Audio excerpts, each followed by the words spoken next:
We got players in every single corner of the map right now. Dude, London is Afro.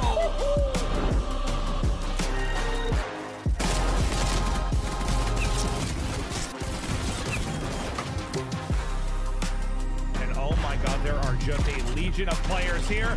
Peekaboo, I've been here the whole time.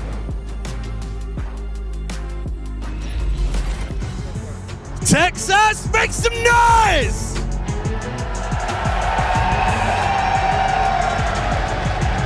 Woo!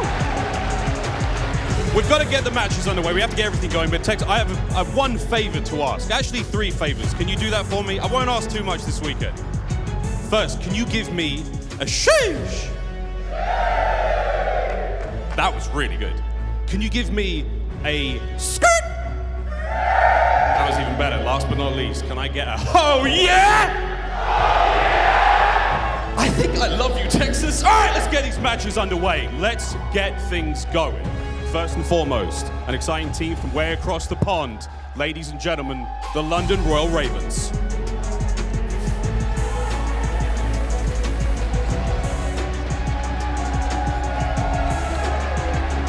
Zero, Nastie, Gismo, and Afro.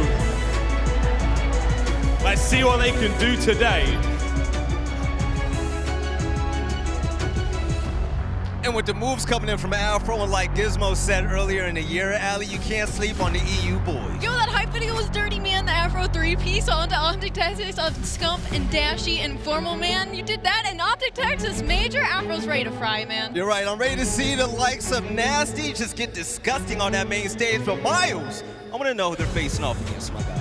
Well, it's a team they've already faced off against. And the last time these two went up, I'll tell you what, it wasn't London who walked away with the win. Ladies and gentlemen, put your hands together for the Los Angeles Guerrillas.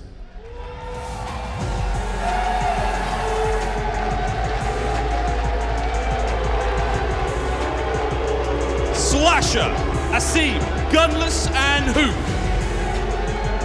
Will they be lights out today?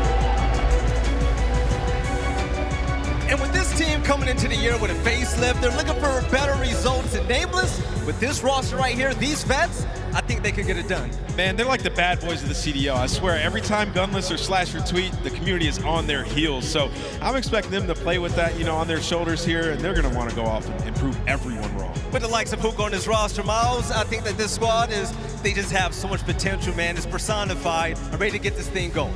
Oh, Veli, you think you're ready to get these things going. Texas, are we ready to get the tournament underway? That's what I'm talking about! Right, it is with great pleasure now I get to throw it over to the bald and the beautiful Maven and Merc. Take it away. Thank you, thank you. It has been far too long. Excited to be here. Joe, you've been around to do this. I think so. Listen, guys, we appreciate you. Appreciate all the love. I mean, without you at home, who knows if we'd be here.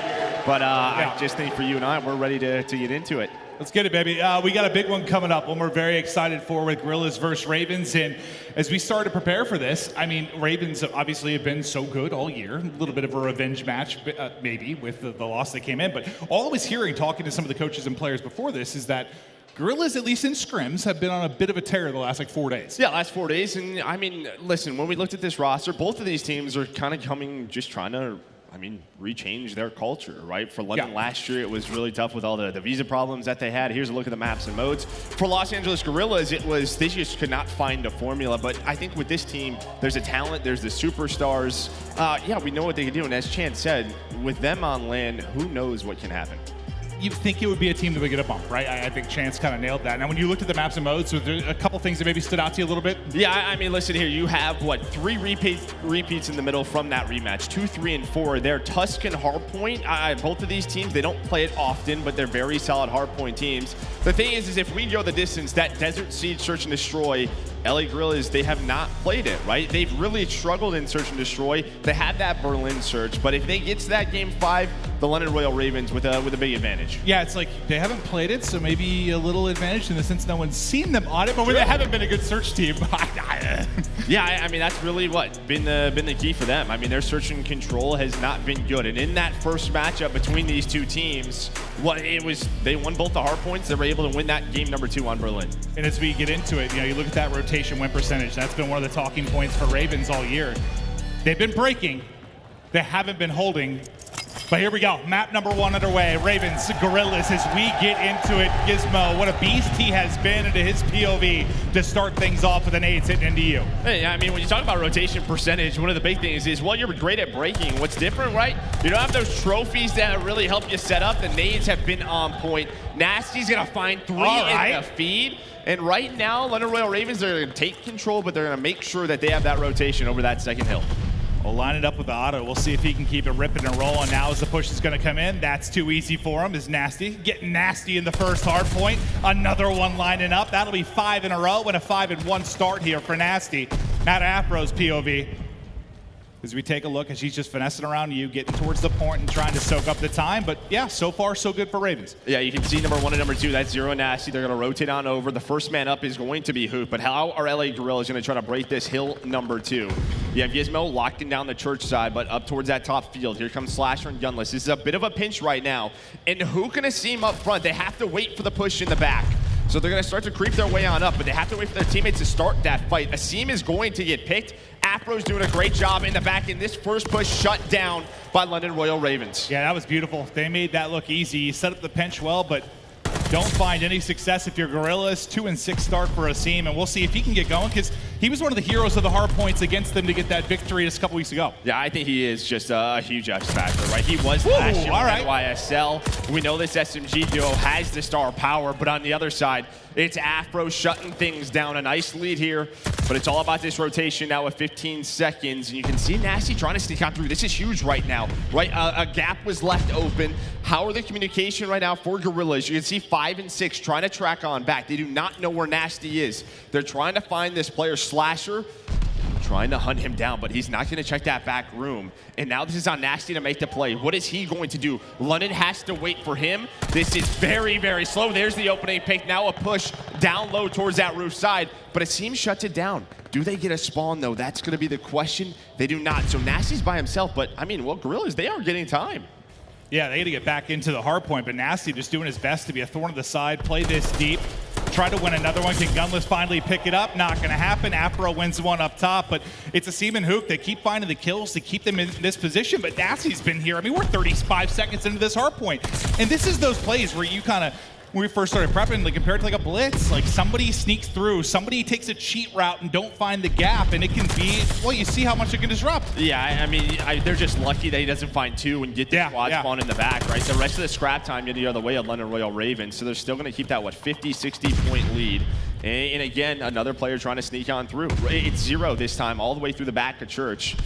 And we're going to try to see. It looks like one player might know who is there. That's going to be Slasher, just trying to hunt this player down. But it's similar to what we just saw on that last hill. Like, they're worried about someone behind them. There is somebody there. Here comes the push and a pinch onto this hill.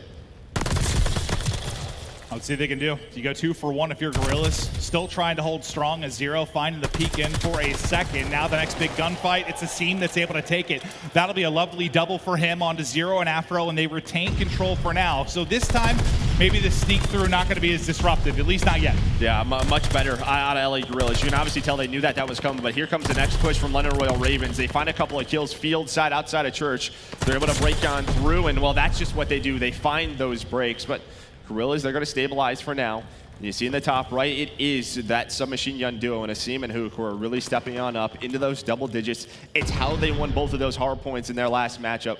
But London, over towards this P5, they still have a 40-point lead. Well, when we talk about trying to deal with those sneak runs, deal with somebody getting in behind, it's just comms? Comms, right? It's like when you track a player back in the day when you're playing CTF or a blitz, you have to call out the names. And when you don't hear a name in a while, someone has to say, all right, we're looking for this player. Has anyone seen him? Well, we're talking about comms. Let's go ahead and get right into a listen in. We're going to kick it off with London Royal Ravens. He's on top. No. Q. Went towards slow fountain, I think. Nice. Alright, so look at Q coming. Where's our Weak. Watch out. push your boys. Their side. Get up. Right, finesse. I'm nading. 20 seconds. Play this time. Don't overshout. What's your bot? Yeah, I'm bomb. One's tiles, yeah, tiles. Okay, 2 tiles, okay, 2 tiles. Up you old. Oh, low me, dead. Last 2 front, last 2 their side. I'm on shot. Low me again. It's Steve. That's fine, get to it. I'm on you. Hold you, wrap outside. I have you. I'll try and pick up pinch. Wrap outside, yeah. We got you, yeah? Let's go get deep pinch. I'll get deep pinch, okay? Duke, one shot their side. To the field? Nice, you should. I've got deep pinch, boys. I got deep, okay? Have time. Go rogue, Joey, if you need to. I've got their side, yep. Let it be you, I'm good. Pinch, 2, I think. Yeah, 2, I got 1. Nice, Trey. One more in church. They're gonna start spawning there. Oh, church, one more. Top church, he's jumping out, he's going out. Their side and our side. Our side with you. That's Stay down. I got outside. That's side. Get you. Get time. I'll get top mid. Your mid flank's open though for a minute. Hey, I'll check it. Well, it's dead. Nice. Go pitch the team. Turn around, Joey. One shot. Got it. Nice, Joey. No, it's push side up now. Milk this time. Yeah, I got Nero. Oh, that's so dead. Lucky. Well, left side now. He's on the street, bro. Top church, Gunners. Left side on me. Gunners, top church, gonna go. Duke and you on me, bro. One you. Outside you. Outskirts. Outside you, Gunners weak. Outskirts, Duke, one shot in time. Use your nades, mate. Use your nades. Stay down. There you go. Mate, let's give me a sec. Weak in time. There's one more you, I think. Gunners was you. Outside you, Dad. No, it's good shit, boys. Good fucking break. I'm hitting from church. Go around the back to go here. Go around the back to go. Alright, let's hit the back. You're close. Who about left? Nice, last shot in time. Nice. Tell you what, it is hard to play at this level and comb at this level. I mean, you heard how fast and frantic it was, but some little things. I just like, even little stuff, just like turn around, like to pick up the angle. I dropped some nice little chit chatter between the players. I don't think the people in-house could hear it. Oh, and I know you've been working a lot on your accents. Could you give them maybe a recap of what that listening was like? Hello, mate. I got the deep pinch. That was 0. That wasn't horrible. Pretty solid. Typically, you go between like 6 different accents. Pretty proud of you there, but who is it? London Royal Ravens with a break with about 30 seconds left. They have kept this 40 to 60 point lead throughout this entire game. We're gonna head back to this P3. This is where we need Guerrillas to have that solid hold and get them back into the game. Well, what was there? I mean, they're 7-2 in hardpoint, but their differential is like 24 points. And what does that tell you? They've had some nail biters. Yeah, a lot of close games. Right now, maybe more of that, but it's a 40-point edge currently for Ravens. Sitting inside the hardpoint will be Afro trying to soak up more of that time. What a sensation he has been this year. But now to Hook the Nuke's POV.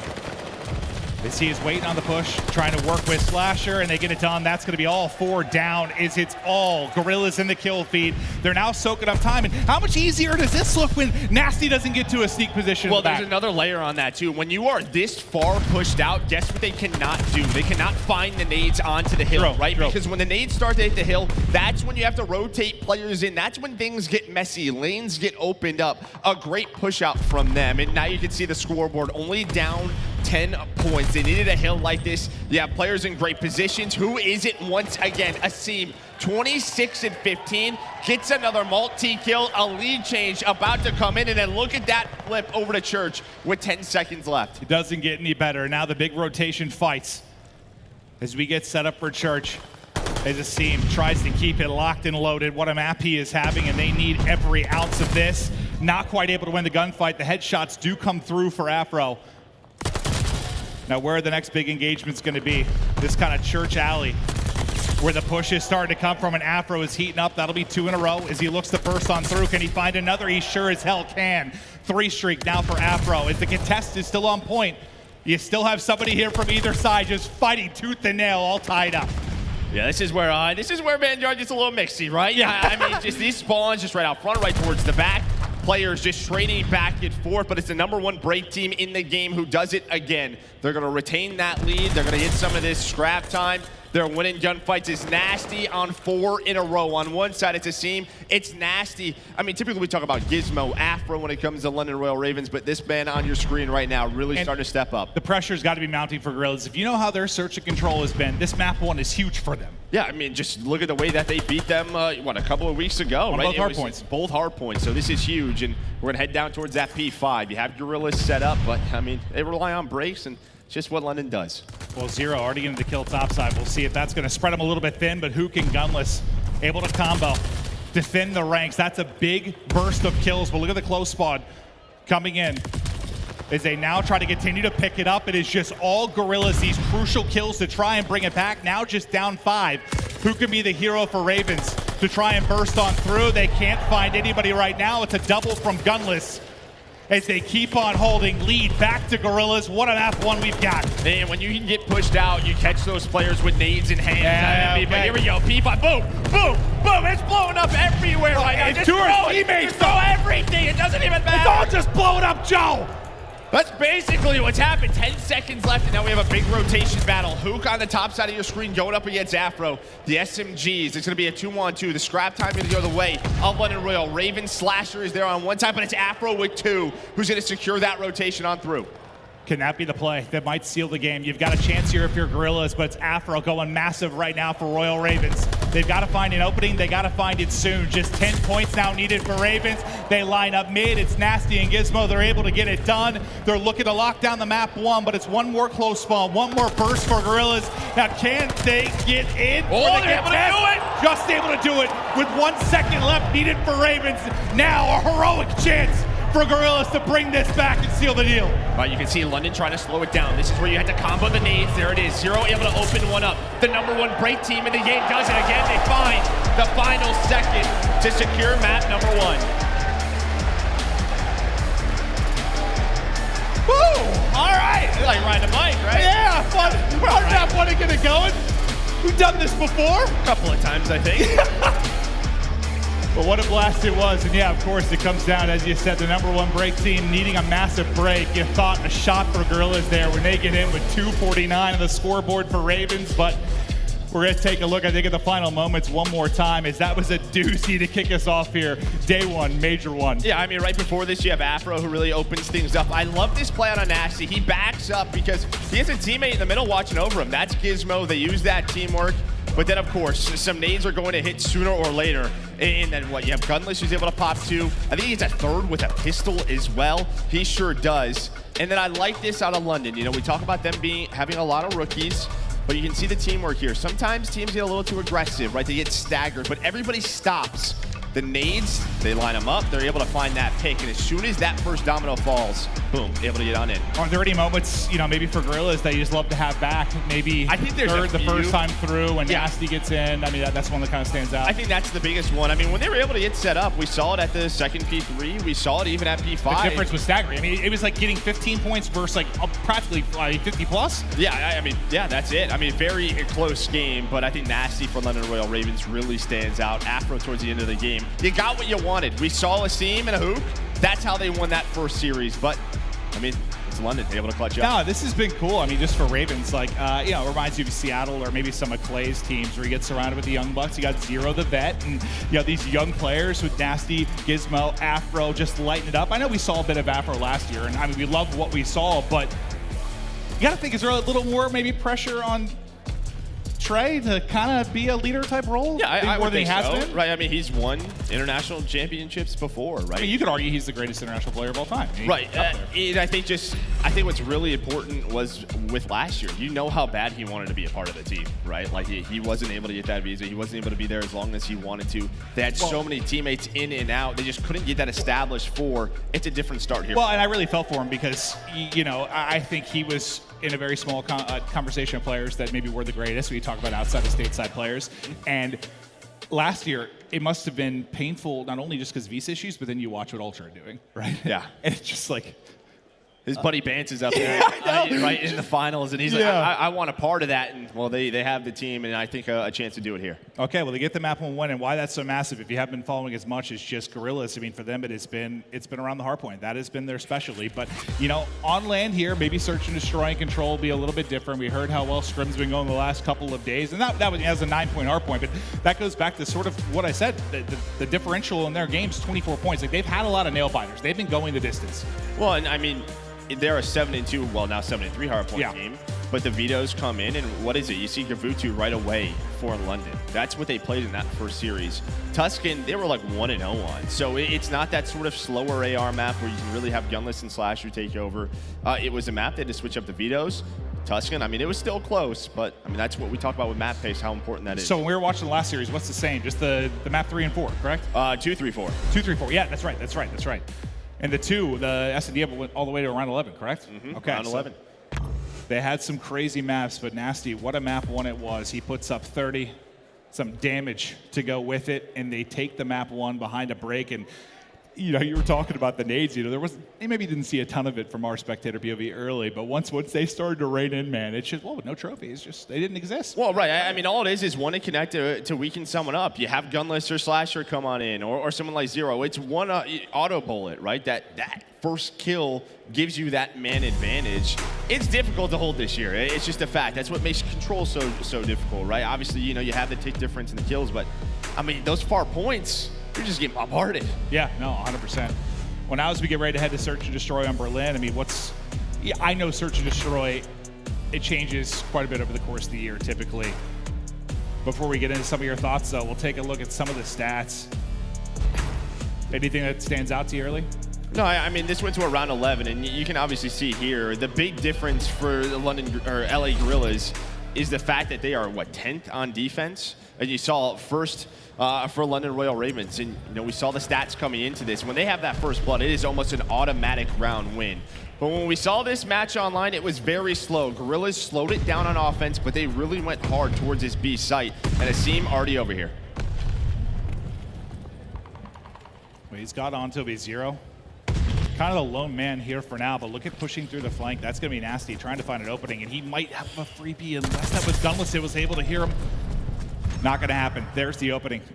Nasty able to get it, picks it apart, but bomb has been planted. Now going to be on the retake as Nasty continues to pop off. Zero coming through. Last man up is going to be Hook. He's able to actually get two, and that might give him a chance, but it's Zero who's going to hop on the bomb instantly. Hook's got to go. A lot of angles. Nasty, though, just waiting for it. Just waiting. It's in time. Oh. Zero just holds it. He just relies on his teammate to watch over him. He gets the job done. Well, yeah, it gets a little scary, but Nasty, he finds the first two openers, and, well, they're just able to work that flank. He gets the call out, you know, where the kills come from for Hook. He's like, all right, I'm just going to hop this. Like, it's going to be, as long as you are some sort of roadblock, I've just got stop, do whatever it takes. Yeah, right? Whatever it takes. I don't even care if you shoot. Just get in front of it for a second. Body block for me. The heads-up play there from Zero, but yeah, it's Nasty that really opens that up on the push-through. Track side. 3-0 start for Hook, but unfortunately, just not enough time to maybe come away with the ace and the clutch. Gismo just soaring on forward, making it a mess. Hook again with a double to keep them in it. He's making the plays early. Will it be enough? Yeah, I mean, at least gives this into a 2v2. You had a 3-on-2 towards the bomb site. Now for Asim and Gunless, you have to kind of wait on one another. They're very far apart. They're going to group up, but Zero watching that flank, able to find that opening pick. But now you're going to have the same thing where Nasty is very far away from his teammate. So they're going to group on up and try to rotate over towards B. But Gunless, you got a lot of different ways to look at. He's not going to get the best timing right now. Looks like Bomb's going to be going down towards B. Can he work this 1v2? Well, I'll get the information here in a moment as the plank comes through B side. It was Hook's opportunity to clutch in the round one. Now can Gunless make some magic happen. But Joe, for the reasons you're seeing where they're set up right now, this is a real hard retake. Yeah, no, it certainly is. I mean, there's just so many different angles, but he's going to peek it, right? Zero has to check the bomb due to Nasty's position. Nasty just kind of hanging out. Only 20 seconds left, though. Gunless, he's got to work on through. And, well, he's going to open that door. He's going to wait to hear him. Doesn't see the corner. Oh, he snaps, though. He snaps, though. You got nervous there for a second, but yeah, you saw perfect view of it there. Like how much you have to clear, how many spots you have to clear. I mean, he wins this. He's got maybe just enough time to get there, but it's tough. And I actually love that spot out of Nasty, right outside the door, because a lot of players, when they sort of, they're trying to play a position, it's right outside that sandbag. You can prone there, and it's just an annoying corner to have to check, and maybe that's where Gunless is going to check, or inside that bomb, but, catches him off guard. Another 2 kills in the round for Nasty. Yeah, he glances that way, but it's so tough to see him in that moment, right? Like, just bottom corner of your screen. No, he does. I don't think he saw him. There's no way. Oh, no. It's so tough. They're going to go right back to it. You see his team is here again, but it's Nasty waiting, and once again, the defensive Reaper. As he continues to come up huge, and Afro at range. Just one by one, controlling this effort. It has been all Ravens thus far in the search and destroy. Yeah, I think Asim is just trying to take a look like through that little hole in the door, and then a grenade lands on the door. It's just like, well, hello, like, hi, special delivery. And destructible walls. Yeah, pretty much. That's what happened. But now Slasher and Hook going to try to work a 2-on-4. A lot of work to do. Bomb down. Hook able to find an opening. Knock, knock. Okay, we're doing 2-on-2. It's been these grindy rounds, and somehow it's a 2-on-1 for Gismo. Hook is just making these plays to give him a shot. Now, can Gismo get it done? It's been a story of clutch opportunities thus far. And I love this from Hook. He's just watching that cross. This is just an info play. Slasher's inside the bomb. But with Hook's position, he's just going to tell him, hey, he's pushing this way. He's going to peek that. He's going to get away with his life. This is just Go! Run! In the tag! He's finally able to chase him down. Now 25 seconds left on the clock, and it's all going to come down to Slashers. You'll see. He starts to reposition, gets some tags in, but Gismo able to get across. Now can he snap and catch him? Not quite able to get it done, but I mean, Hook, good job wasting as much time as he did, but there was still enough time left for the clutch. Yeah, I mean, Slasher, you know, nice shots there, but that's a 4 versus 2. That's Slasher and Hook, just some individual gunfights and plays that they're able to make. That's what can make this team dangerous, if they can put it all together. Well, I mean, they come in here and win the map too, then all right, whatever, series starts, I guess. That was like a horror movie though, dude. It's like the Slash just catching up to the guy just trying to run away.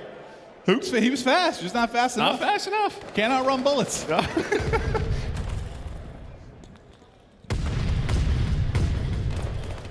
Right back to it.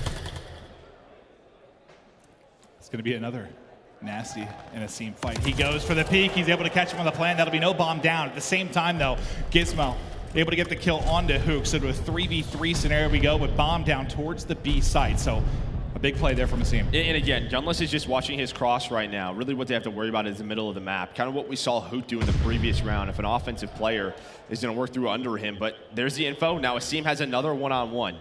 And that's the call out that Gunless is giving him. What can he do? Asim trying to make plays around this bomb site. Again, the player just hops on the bomb. Just continues to hop on the objective, and it seems like, all right, I'll take the freebies.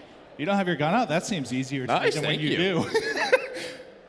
As Asim just back to the prone position, trying to stay up. Eyes in the cross, still coming from Slasher.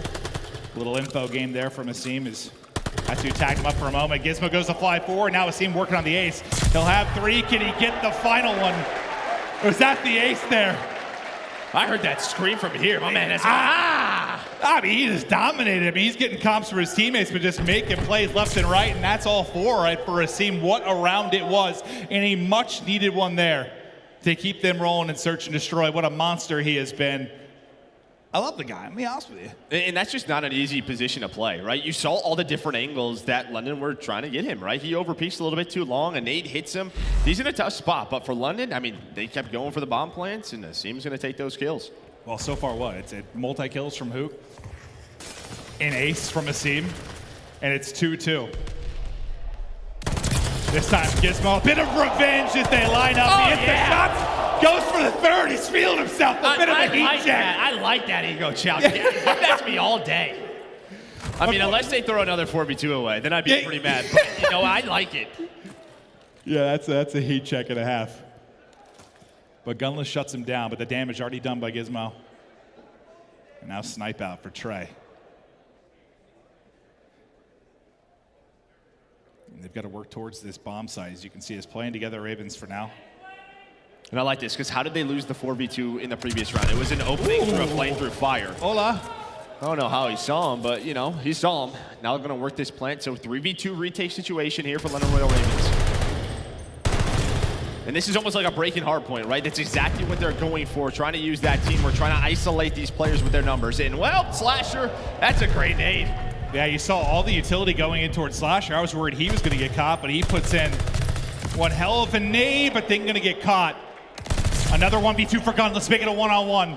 A massive round. Gunless, Afro, the spot, the snap, the clutch as Gunless goes big. Okay, I lied. I don't like the heat check from I'm sorry. I actually lied. Don't do that. If you're on my raid team, no, I don't like that, because that's 2 4 versus 2s that London has given up on this map.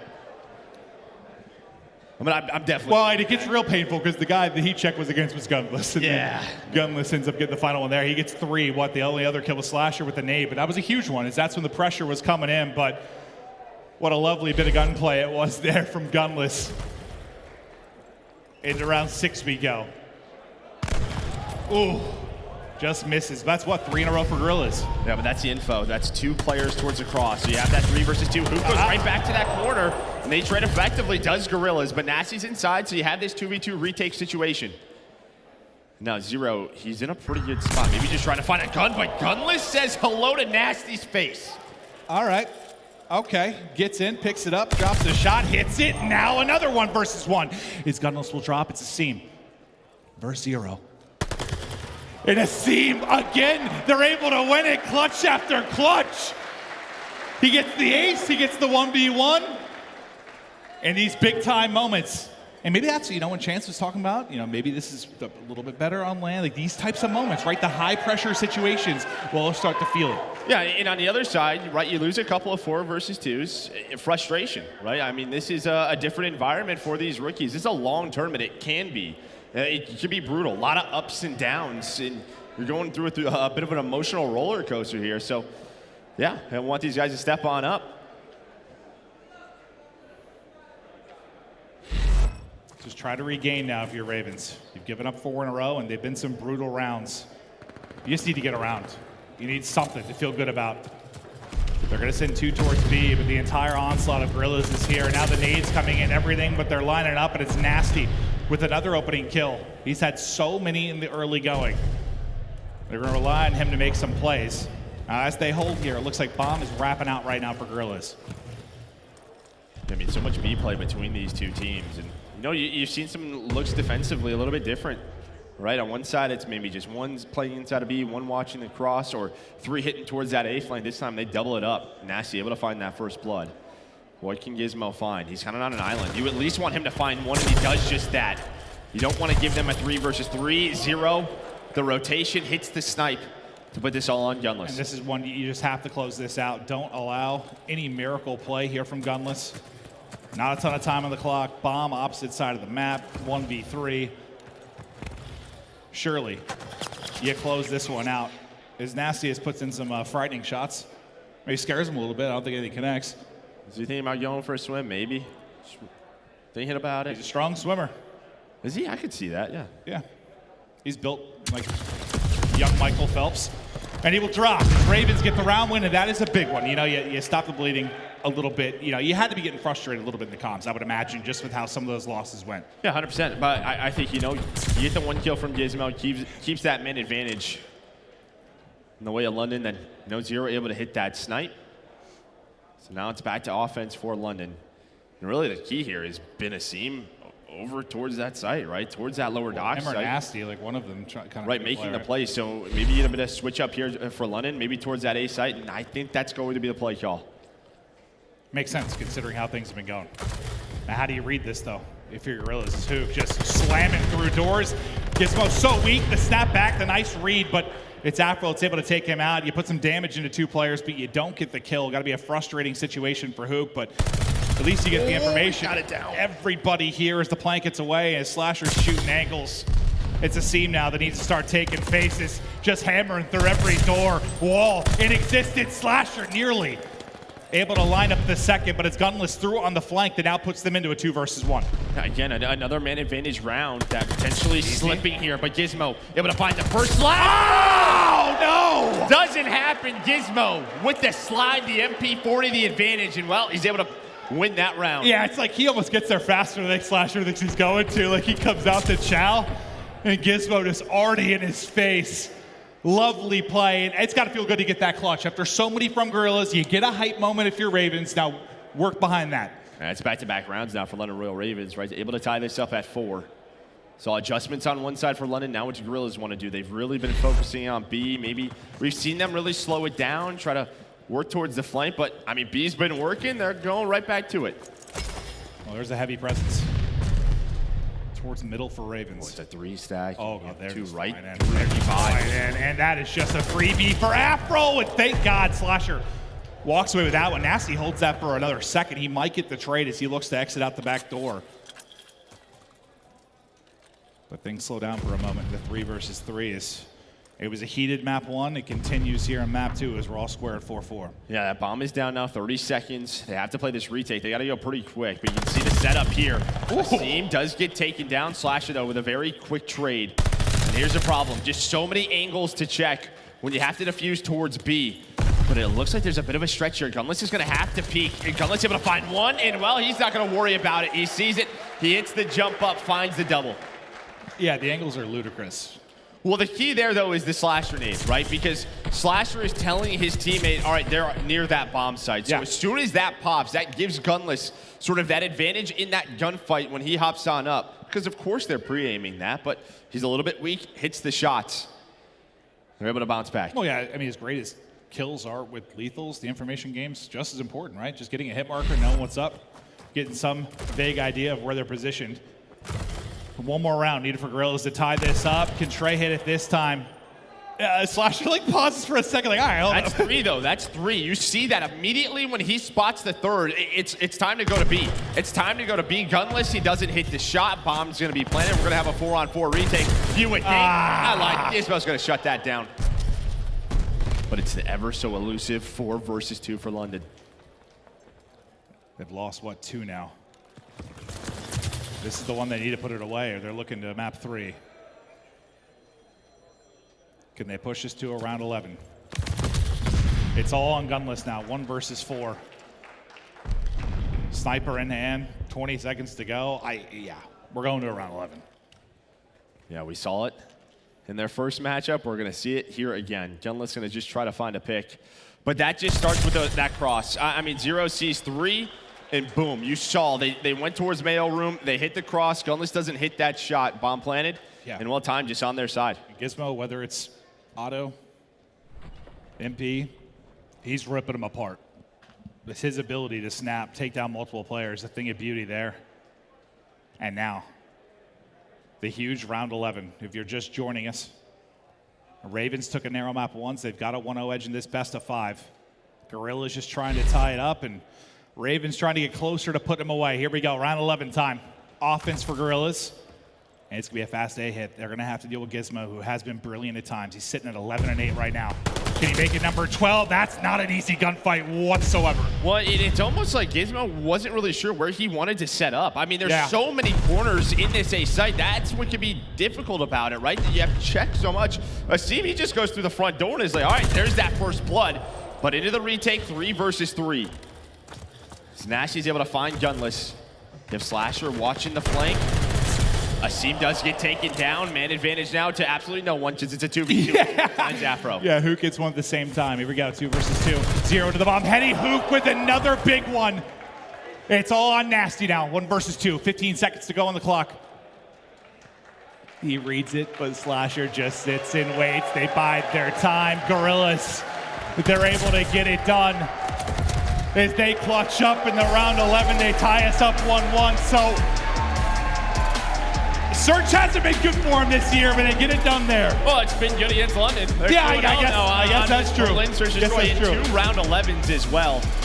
But it starts to me with Gismo. I mean, if he finds 1 there, that's huge. But I mean, he got caught. He got caught in that round 11. And now, well, they take advantage of it. It does get a little bit scary. Hook, though, makes the plays. Who could have seen? They were the difference maker in their first matchup so far. Same thing. This is a great welcome back. I'm loving this. We have like a 10-point map 1, round 11. Let's keep it going. But yeah, I think the big thing from that was just, there were some painful moments for London. Like really, if you look at it, they probably should have won that like 6-3 or something. Yeah, that's like the coaches in the back checking those rounds off. Like, what the heck were we doing here? What were the comms like in those 4v2s? You just simply can't lose that. Well, and I think you kind of nailed it in the round 11. Like I think Gismo, every time he felt pressure, like he was able to hit a spot and like find an opening kill, at least get 1, sometimes 2. There, I think you were kind of right. Like he wasn't sure where he wanted to go, and then he ended up with one of the tougher gunfights in Call of Duty, which is trying to rip someone off a bomb heady. Well, and that's sort of off script for this team because we saw when they have the first blood, it's 87% win rate for this London team. 4v2s and they're losing that, so definitely something off there for them. Well, one of the big catalysts really for the Guerrillas team was the ASIM Ace. That's going to be the scuff play of the game. We're going to check that out, and it was a huge moment. It was a huge moment. Yeah, I mean, in this round, this is just not an easy spot, right? You have so many players trying to look at you, but the fact is he gets 2 of the first kills on players going for the bomb plant, right? It's the first one on the Nastie, and now you can see Gismo and Afro trying to find this player. They need a cross as well, is what Gunless is looking over him. That's the information, that's the key. as we go over to his point of view, Asim's just on an island by himself. But there goes the Afro cross in near this bomb site. Just trying to play these timings well. There's the multiple angles he's getting shot from. And I guess he's thinking, well, he's weak. He's not going to peek this. But he does. He takes the gunfight, again, plays his life. And now with 30 seconds left, I mean, Zero and Gismo have to try to make something happen. Asim Island, where no one is welcome. No one, especially London Royal Ravens, not welcome here. But just great patience in playing around his teammates' comms. He just continues to win the gunfights. And the final one, I don't think we saw from his POV during it. He's able to get it. He's fired up. And I think he is, you know, I use the word catalyst. Like, that round was big, but also just, I think, him being fired up, the passion he brings, it's just massive for the squad. 100%. You know, he's been stepping up for them, right? I just feel like submachine guns are so important in this game with the plays that you have to be able to make, right? The routes that you have to take. And this guy we saw last year, when he's going off, man, he's taking over the match. He absolutely is, but it's just match one of day one of Major One. We have so much in store for you. We're headed to a quick break as we get ready for the control.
Duty League is brought to you by Game Fuel. Victory in a can. Upgrade your game with a Scuff, the official controller of the Call of Duty League.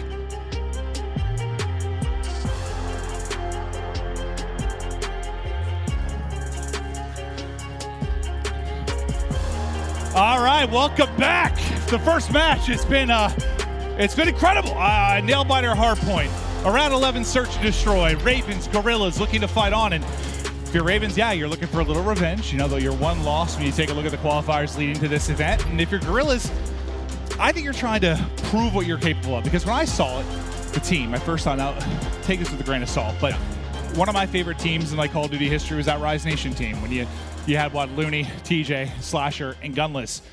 And there are like glimpses of that with this team. Like probably because there's two of the same players, but like, I feel like it maybe not reach those levels, but they can be a lot better than they've been. Well, I think, the difference is that team was rated Search and Destroy. Right? Yeah, right? With this team and Hook, they can be a titan in respawns, and they have been, especially in Hardpoint. Where they've really struggled, though, has been this control, where we're headed towards game number 3. But a quick recap in this game, too. It was around 11. It's pretty balanced effort on both sides. You had 11 out of Nastie and Gismo. On the other side, it's 11 out of Hook. You saw great multi-kills out of Hook, great multi-kills from Asim. And Guerrillas, they win it again. Just managing to find some way to clutch up. And you take a look at two of the superstars for this team and the plays they were making. I think there's a couple moments maybe you want back for your Gismo. He's been terrific, but maybe the heat check for the third on the Gunless. You know, you're challenging an auto. But you win that round, maybe you feel fine about it. And then maybe the last round, just not finding his spot. Granted, he's in like a 1v3 type scenarios. They're flying around the point, but you'd like to be in a spot to get one, or hope to be. But it's easier said than done. Yeah, he's probably thinking, like, I don't even know if I'm going to get out of some of these positions. Yeah, try to take that gunfight on the other side for Asim. What's very interesting with Control is the fact that, you're slaying pretty well if you are LA Guerrillas. And, well, we kind of know the meta right now is sort of around the life count, a bit of a TDM, as we want to call it. Yes. Right, with time extension. The one part for us that's sticking out stat-wise is Hook, who has like a .78, I believe. And, Katie's not everything. But when you're kind of playing TDM. Sort of is. It pretty much is everything. And I think for you, it probably feels a little weird because you feel like the guy that would be doing a lot of the dirty work would be somebody like Asim, right? Which you think that would free up Hook, right? Yeah, just like what we saw with NYSL at times last year with Hydra and Asim. Asim kind of had to be that, I'm going to take the long routes. I'm going to be that objective style player. And Hydra's going to run around the map and just sort of shoot everybody. I think Hook can do that. If he can step up in their control game, that could be huge. All right, into map 3, all tied up at 1-1. Gismo, the Phenom, will kick things off with, and him and Nastie able to work together to take down one. This has just been, I don't know, battle of attrition, like a TDMS. Only time it's really going to punish you is if you then lose a defense. Yeah, for London, this was the map that they won in their last series, right, between these two teams. And it was a round 1 offense that they were able to take. They win the map 3-1, and it's similar right here. Big difference here is Hook's able to sneak on through. Maybe he can make a play towards ship side, and he has. And that's actually key if he finds this second, because that gets them off of the objective, that gets them off the clock. The time would have to keep going, but already a 7-life advantage right now for London. Yeah, this is looking a lot like what happened last time through. You're getting pressured on both points. You're dropping all over the place, just absolutely getting annihilated as the Ravens bring the heat in this opening round.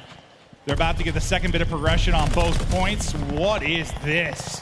Just lovely work. That is a perfect break and start for this London team. When you lose that round 11, how do you want to get back? B is about to be captured. Zero has not died at 5-0. B is done. The round is done. That was unreal. You just don't see that very often. No, not that fast. Usually it's like a 4-on-4 or something. There's 1 tick left. That was just unbelievable. Yeah, the fact you just get, it's almost, I think in all the control I've ever casted, I can't think of one where it was just like even progression across both sites until they finish. Like they just like start at the same time and they just finish at the same time and it's like clean.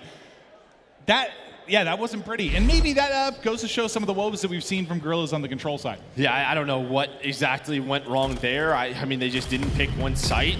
I mean, when they're split like that, you have to at least be able to deal with one side of the map. Looks like they tried to deal with both. They tried to deal with both, right?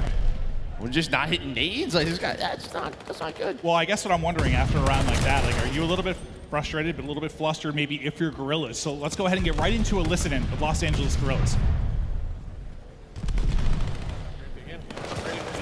Green weak. Whatever right now. One bullet. Green tank. Green tank. Green tank, Nastie. P5, one bullet. P5, one bullet as well. Let me top rails. Beat up. Afro, one shot. Beat up. One shot Afro, one shot Afro. He's low, low cliff. Push this guy quick with me. Somebody follow me up here. One guy was one shot P5. I don't see anything here. Top boat, Be through left. Nice, good up. Up two. Trying to kill top boat. There's set. I got him. I'm looking at him. They're whole. They're whole. They went hole. They went top. Another one top. You never killed him. There's Afro. Two beat him. One's going up steps, one's beat him. Going up steps, one's beat him. I see the guy on the steps right now. Do you have top out? Do you have top out? Yes. Good shit. I see the guy beat on peeking. Our defense, one shot. I got two. Nice. One beat him still, and one defense. One tall rock. Beat him. I'll play for this guy. Beat him. Wait, tall rock. What is tall rock? Beat him, trade. I'm trying to kill beat on. I beat on. Top green. Yo, impact 5 on me. Impact 5 on me. Up 2-2. Top green gets weak. Wait for it. Nice. Low right. Guys, pushing low right. They're whole close. Hold down. Nice. We can do this. Got me middle. One shot trade. I just stopped shooting. Get it? Where'd they go? One shot mid-steps. It's almost stick. It's almost done. Good out. That's correct. They're going to be the side 100%. I stunned one their mid-tank. Let's see the guy. I didn't stun them their side right now. Could be top out. I'm needing their mid-tank. One's behind the stairs. Top out weak. Nasty. Nasty is top out. I'll be on the backside of beat on right now. Nice. So this looked a little bit more typical of what we'd expect sometimes for offense on Kuavo, but you kind of heard them saying we can get this done, trying to fire each other up a little bit, trying to rebound from that ugly round one. Yeah, and I mean, it was a great job by Røkkr. I mean, you can see how difficult it is as an MP40 player on this map, right? Like, you're just trying to play your life inside a ship. You're trying to get the green. There's certain locations where you can take over as a submachine gun player, but that was key. They're able to get that time extension as they secure towards A. They have a 3-life advantage. The big thing now is you cannot all die together. You have to keep some forward progression. We know the hike from the offensive spawn all the way towards B, and you can see London just kind of turtling up. They know that the time is against the Guerrillas. Well, it's Nasty with the opener. Nasty's able to pick up 2, and what a clutch couple of kills that is to not try and let this slip away and bring the life total a little bit closer. But Slasher, kind of 6th sense kicking in. The one might have got through. The call out coming in, I believe, to Hook to try and pick that up, because it's Zero that might be able to make a play on the flank as they start to collapse. But you see the minimap, they're still searching for him. Now just 15 seconds left on the clock, and they got to get going. It's Gismo with the double, but it's Slasher trying to find an opening on the flank. The problem is now he has to get to the point. He's the only player able to make a play and stop the clock. Can Slasher do it? Yeah. Doesn't think so. Maybe they could get there. Not going to happen. There you see the difficulty of offense on this map in London. I mean, it got a little scary, but they slowed it down. I love that from the London Royal. Ravens Nasty then opened it up, and you know, you heard the comms between the Guerrillas. They could do this, but it's a tough round. It's difficult to do. They just can't get destroyed on their defense. Yeah, kind of is back to the round one, like as good as that was from Ravens, just that split push was insane. Is that more just kind of on Guerrillas? Is it, you just got to pick one? Dude, I mean, they panic a little bit? Like, yeah, like, I don't know. Nades at least have to hit. You have to be able to hit that player out of B, right? You have FMJ on the auto, hit those shots, line up the nades, just get the player off the objective. Well, let's see if Guerrillas can get a little better on the defense, or if Ravens just bring it to them yet again. Gismo just looking for positions around boat, but Hook there quickly for the trade. Now once again, Zero is going to get out to the USS Zero. Just set up here, looking to lock it in. Set up and hold it down. And there's times, he's right? Flawless here last time. We've all played this. If you time it correctly, where you get on that A objective, it'll say, hey, A's being taken, you can get on the B right after. That comm won't come in game, right? So you might not see it or even realize it that someone's on B until a tick or two is done, and this is another example of it. Nobody's able to find Zero. He's playing his life off a spun. Ooh, nice. That was unbelievable. Nice headshot. Okay, but they stopped that, but 2 ticks done at B. And now they could fight for ship. This is beautiful out of London. Yeah, I mean, look at all that pressure it takes off ship side. So you're basically able to funnel 2-3 players in there before the rotation comes back in from Guerrillas. And yeah, I guess you're kind of fortunate who hits those disgusting shots, or who knows how much deeper that'll get. But It might be done. The fact is you get the second bit of progression, which could be crucial as it gets deeper. Just 40 seconds left on the clock. They got to finish something. And Guerrillas doing their best to fight around ship, try and extend this. And look how pushed up Gunless is right now. So he's only 11 and 14, but he's getting some big kills just deep towards the spawn of Royal Ravens. Yeah, I mean, what was the key in round one is like, they never really had mid-map control. It was just London run away with a round. They never had any kind of control ever. At all. And now you have Gunless pushed up, and one player's on A, at least they'll stop the clock, but the reinforcements are going to come in. That's exactly what happens. A much better job out of the Guerrillas to just regain map control, right? Just trap them back here. The problem is now they're going to have to win an offense. Heck, maybe two. Well, I mean, I think that's always been a thing we've said in control, regardless of how the rules have been. Like that first kind of big wave, that first big fight, you get that first domino down, you get a little mid-map control, it can spiral out of control. If you're not on point, it can. How many times can we say control, out of control with control? Yeah. Of control with map control, on control. It's a very crucial word, Joe. Just like crucial. But Guerrillas get it done. Continue to fight within this one.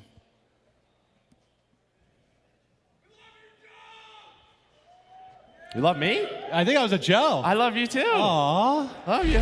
There's nothing better than love. Usually they just yell at Baldy. There's nothing, yes, usually I really do love you guys. I really do. God. You guys are my favorite. You got a smile worth millions. They are beautiful, aren't they? Now, still, the edge to Ravens. It's 3 through on the kill feed. 4 Royal Ravens is everybody really getting involved. And who's that's leaked up a bit? It's gonna be Slasher. It's kind of set up ship side. They need some help though. Is that it's a long hike from spawn. This next wave, right? This next wave, can they get ship control? Can they pause the clock? Ooh. A great job by Gismo inside of P1. This is a crucial part of the map, right? That you can work up towards those cuts. Told you, Afro off his bar too. It is. Oh man, now it's just gonna stick with the entire time. Oh, but it's just sort of back and forth, the trades. I mean, this is great for London. There we go. Finally 3 in a row. This is going to be all 4 dead. All right. Slasher picks up a double. They're going to get some map position. You have Hook who's able to work towards green. That's where you want to be if you're a submachine gun player. And Gunless, he's going to be on B, but that's what I would expect. You're going to get hit by about 8 of those. Maybe 12. Yeah, the nades start to rain on in. It's Slasher on 5 in a row. Look at his skeer this. Maybe pick up streaks as well. Hook's got all the way pushed out to green, so that side is covered. You can see kind of a fanned out north and south right now for either squad. Holding deep will be that number 6 in the team. Now look at that working all the way around on the deep flank will be Afro. We'll see if he can play some disruptions here as he gets through. And I mean, listen, I love this from London. Why? Because, I mean, if they get A, what does it matter, right? It doesn't matter at all. It's still all about, they have to win this round. They have to take the more difficult site to take at B. So Afro, he's just going to get set up. You have P1 control over there towards ring. And this is just wasting time. Now it's a minute 20, and they have to go. It looks like the big push is going to be towards through green. They're going to find the opener. They're going to find the opening, too. Now Gismo trying to find the players rotating into position, but not going to find Hook, and he's now the last player alive quickly. He found all the kills he needed to. Hook just trying to play his life, but up over the top, and it's Gismo. Looking athletic as he gets through on the play, and now the heady will be his to work with. You still have 2 through on the back side of the point for Guerrillas. The teammates trying to fight to get to him. Nastie gonna have to drop into a, I believe, his own nade. Oh, barrel. Or barrel, yeah. You know, we've all been there. Yes, we have. You still have 50 seconds to work with. Now Slasher did get the glide bomb. Here it comes. Bye-bye, Gismo. He is just in pieces right now inside the backside of that ship. Now, can they follow it up with the kills? Nastie and Zero at least able to get 2 after the glide bomb hits. Nastie follows it up with another. It seems you survived the streak for now. It's really just a seam and kind of a forward spot. I mean, he was the one player, but Zero is going to respond with one of his own to deal with that player on the objective. All right, time is now going to start, and you have to do this all over again. If you are the Los Angeles Guerrillas, you have someone in P1, that's that first cut, but he's trying to get to the point, just gets cut down as Nastie continues to have a great series, 24 and 16. Well, now it's just desperation time, and I mean, you're just going to run all the players set up in these power positions. It's starting to feel like maybe Guerrillas just somehow make it to their offense to start off with the round one. Like, it's just back-to-back times they kind of get punched in the jugular by this Ravens team to open it up. Just a thing of beauty, and now get here. They look to close it out, but there's just 5 seconds on the clock. You've got a shot. You've gotten 3 kills. 4.9 on the clock. Can they do it? The final player will drop. They'll have one that's going to have to track back. That'll be a seam.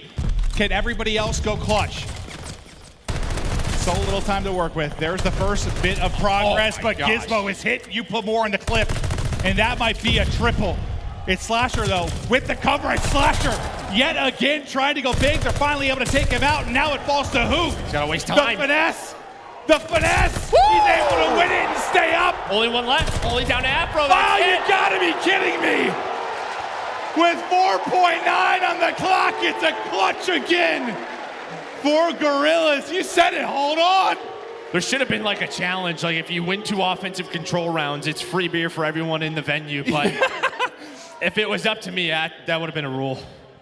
What was the one we casted last year? Oh God, where it was like, it was 5 offensive round wins. I remember when it was never offensive round wins. You were like, what is happening? Now the problem is they might have to do it again. But no, they don't. They actually clutched on up kill-wise. They had defense. Okay, that I was not expecting, just because of the round one. Yeah, well, I mean, they're able to bounce back. How this story is flipped on its head from the opening round. I mean, a lot of that is due to Slasher, 25 and 13. He's having a map, baby. Basically double positive. But you get a nice opening again if you're Ravens. And it's Afro just trying to find the cut in between. But the read is there from Gunless. He's able to pick it up. And how much progress? Just that first bit done now on A. Well, yeah, I mean, you're just trying to, all it is you're trying to stop the clock. While you stop the clock, you want your team to go out and find kills. You want to just try to thin the defense out as much as possible so that when it comes down to that B point, hopefully you can just play your positions and really starve them out. What we just saw out of LA Guerrillas, and well, this is going to be done. It's only going to be a 5-life lead for now. They're going to have the time extension. You do have one player pushed up into the ring. That's going to be a seam. Now, who's going to open this up for London? They showed they're capable of doing it once. Could they do it again? But who can Gunless stand tall? So far, you're trading. And I think if you're Guerrillas for now, maybe you're okay trading, but at some point it becomes a problem just because of the life difference. Yeah, you take the trades for now, but really you want to try to get green control. You'd love to get pushed up towards ring and, well, trap them as much as possible. But I think the key here is they know that they have to make this hike across Kavutu. They're just trying to get those trades in. Gunless now, he's the one being pressured on the zone, and Gismo, Nastie, Zero all find kills. That's going to allow Gismo maybe to sort of inch up towards B. He's going to get killed on that cross. Nastie's going to be the next player up, and Zero just patrolling the middle of the map up top towards ship.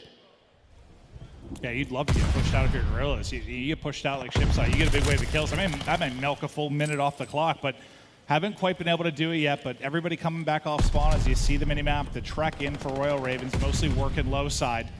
They haven't been able to find any success on beach as Gismo will drop again. Well, now that life difference, it doesn't mean too much. I mean, you already have a minute off the timer that they had towards A. You do see Hook sneaking up towards that low beach side. He's going to flank these 2 players' ring. This could be the potential map right here as he finds one. Can he find the second? Because after this, they're going to have to deal with them, and he does. He takes down 2. Now it's all about the power positions, baby. Slasher gets set up. Hook just playing his life. I love what we've seen out of this man on our screen. But now 30 seconds, and it is such a brutal walk all the way across the map. What's your win probability after the round 1 offense? But if you're Ravens, especially the fashion you did, it was unbelievable. But the clutch, the grit coming in from Guerrillas. They just got to hold for 15 more seconds, and you see the kill feed. It is all LAG as they go clutch so many times in the search and destroy. They clutch it up here massively in the round 4. Somehow get the life advantage. And suddenly, it's Guerrillas back on top. They're up 2-1. And Joe, I guess to Chance's point of the desk, you know, you think this Guerrillas team might be a little bit better when you get on land, just for the pedigree of players you have. It's got to be those moments. It has to be. I mean, how many did we see in the Search and Destroy? Now the round 4 clutch, where there was Slasher making the plays, the finesse from Hoop. In the big moments, they're not FaZe. And they were going against a very young squad. Yeah, we saw on the map too. This is just like a frustrating game if you are London. Yeah, and like it is. Like they're gonna go back, watch this VOD, and be pissed off, right? I mean, they just have to be. They're making some mistakes, but a big part of it is the slaying. Again, Gismo and Afro not putting up the performances that we expect out of those two. Slasher goes big, but it's a seam in Hook. I mean, really leading the way, and that's huge, right? We talked about Hook coming into this. And I guess I think this is something you might just live and die by a little bit when you are a Seattle or a team like Ravens, when you have a lot of young kind of superstars that are up and coming. You're probably going to have some of those mistakes where you throw away some maps. It's going to happen. You just hope that you get through on some of the raw talent. And as you get more experience, some of those mistakes go away. I mean, I'm sure you were there in your career at some point when you were a young buck, 17-year-old Joe DeLuca, just out there absolutely turnt. Running the wrong direction off spawn? Probably. Rambo yelling at me, mumbling at me. I'm very, very scared to deal with that, man. And he kicks me off the team. Rambo terrifies me. Yes, no, absolutely. But we're going to take a look at the incredible round 1 out of Ravens. I mean, how fast that was. You just don't see it all that often, especially like the perfect in-sync progression you got on both points. Yeah, I mean, you're going to see this. When it's Nasty on one side, 0 on the other. And the question that we have is, how does this happen? Right? How are they not able to get 0 from this position? So what do they decide to do? They decide to pinch through P1. I thought it was done. Right? I thought they were going to get this trade. Seam hit some nice shots, but he just kills everybody. It's just kill after kill. Nobody gets aggressive on the player on B. That was unreal. But yeah, they kind of say it like one of the fastest control rounds, cleanest control rounds, however you want to word it. But that's what makes the fact that Guerrillas brought it back all that more impressive. And I guess what I liked when you kind of heard the listen in, I thought there might be some frustrations coming in, but you didn't really hear that once you got back to the offensive side. I mean, I love like Gunless's comms. Like that dude is just he's a robot. It just tells you everything in the most monotone voice ever. Yep. Like our 3 over here, they're spawning here. Like it doesn't matter if there's 5 minutes left or 2 seconds. No, it is the same. Tone for Gunless. It's crazy. I mean, he's been doing it for years. No, it's impressive, but we're just getting ready for the map 4. Hope everybody's having fun. We're excited to be back, and what a match it has been to get here. Round 11 in the Surge, a 10-point hard point, now all the way to a round 5 in Control. Let's see what the next hard point is going to bring us, but that is where we headed, to Berlin, right, which they played in the first series, and that's what we had through 2, 3, 4, a rematch of when Guerrillas got the upset. Yeah, I mean, that was, I think, a surprise to a lot of the people in the league. But we're going to take a look at another round before this game number 4 gets going. It's this round number 4 where they clutch on up. And, you know, some of the Rush Unites kickoff is obviously counting kills for this round 5 defense. I was very surprised, but, I mean, Hoop just making the plays alongside Slasher and AC App. Dude, that's your ball duo right there. Look at that. Yeah, he's looking good. He'll be one day. Like, he's that's looking good. We'll be the greatest ball duo of all time. I'm not sure there have been many ball duos. We'll be like Alan Michaels and Chris Collins, where it's just suit like 70+ up here. Yeah, full suit and tie, just hopefully old as dirt. But no, this has been a blast. I just can't believe that's the way it went down. And we talked to a couple people that said, again, if you missed the beginning of kind of when we got started with this, Guerrillas have been really, really hot for the last 4 days. They've been beating everyone they played in scrims. It seems things might start to click at the right time leading into a major. Yeah. That's important. You know, you've talked about that a lot over the years. Like, even if you're struggling a bit through qualifiers, like if you start to get hot, if you start to get a feel for the game, like right into a major, that can be the best thing for you. Yeah, I think the big thing though is like off scrims, right? You're really scrimming hardpoint in Control. True. Which I think like hardpoint for them, they've been the second best team. Yeah. Hardpoint. So I think that key was the control. So winning that game number 3, massive momentum for them. But we're going to this Berlin hardpoint. There you can see P3, that big money hill. Well, P4 and P5, it could be a little bit difficult to accrue the time. I mean, you go towards the train tracks, you have the multiple spawns, you spawn towards the warehouse, towards that long haul, the nades coming in. It could be tough to sit on that hill. And then P5, which is more like a P1, right? Like that we're used to. Yeah, we know how difficult it is to get time there. Well, Røkkr has been finding a ton of what has been opening kills, multi-kills.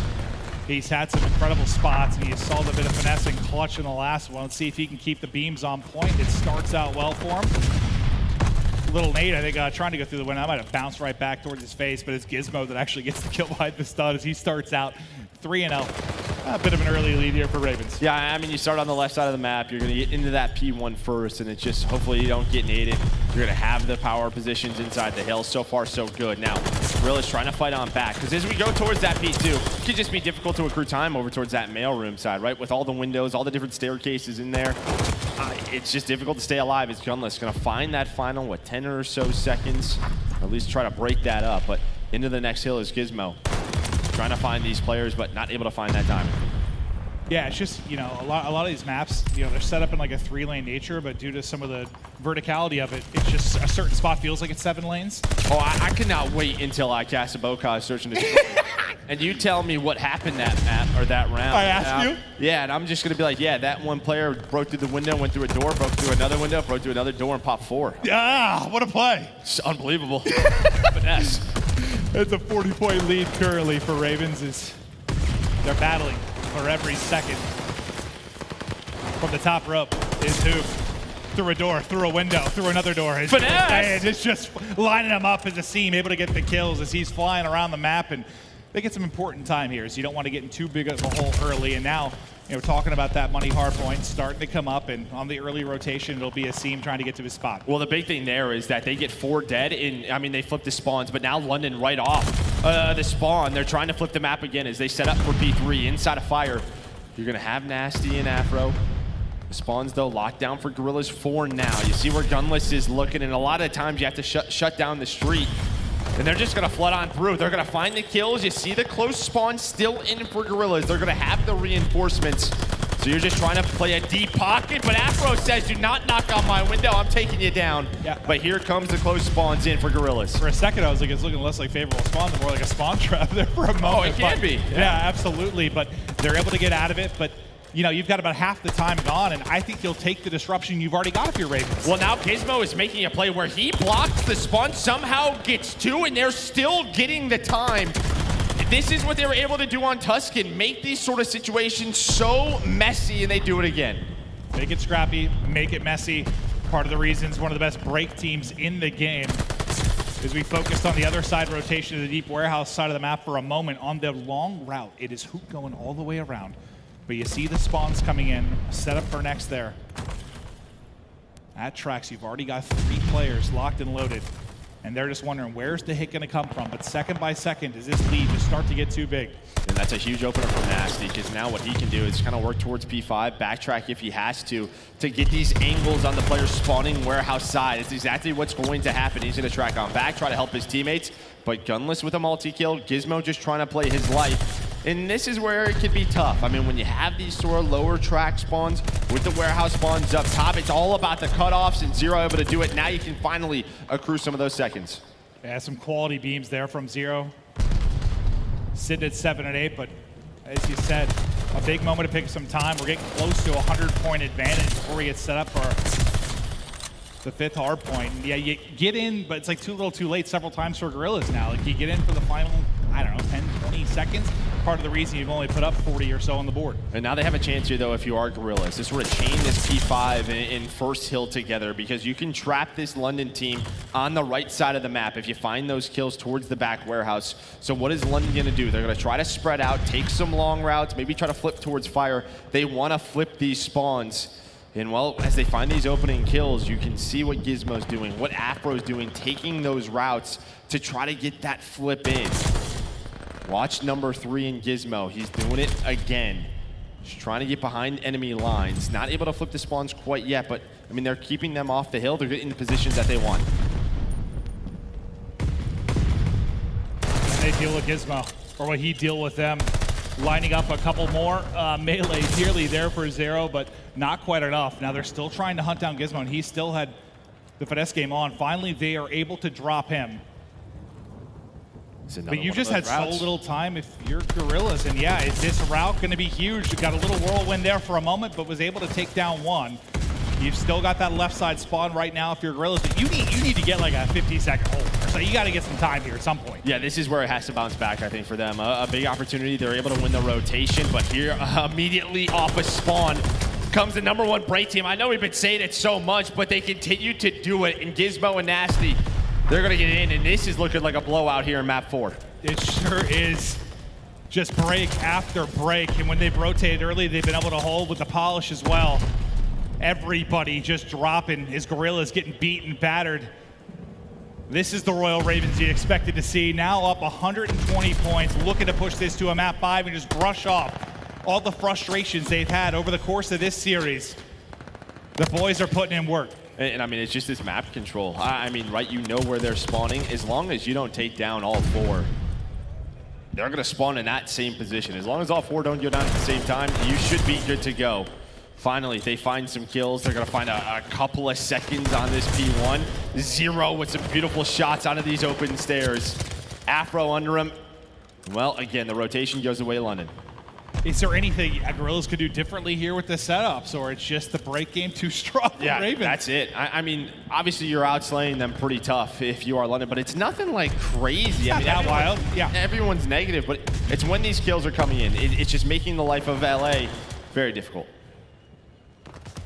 Starting to put this out of reach as they eclipse the 200-point mark. Just 45 needed to put them away and get it to a map 5. Afro sitting at 16 and 14, showing the gunny, soaking up the time as he's got almost a minute and a half. But it's Nastie who's set up a tent inside the hard point. He's got 2.5 minutes of the objective time.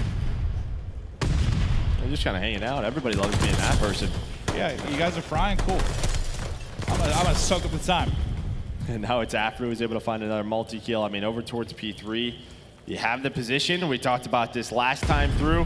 Okay, well, we got the fastest offensive control round. We might have the fastest hardpoint of the year here. It's looking to be a quick one, especially if they can get one more fast break. Gismo and Zero able to line 2 up. They go to push out the back. But I think it's Gunless that's able to hold at least for a moment. They make this a little less scrappy and messy than the last time around.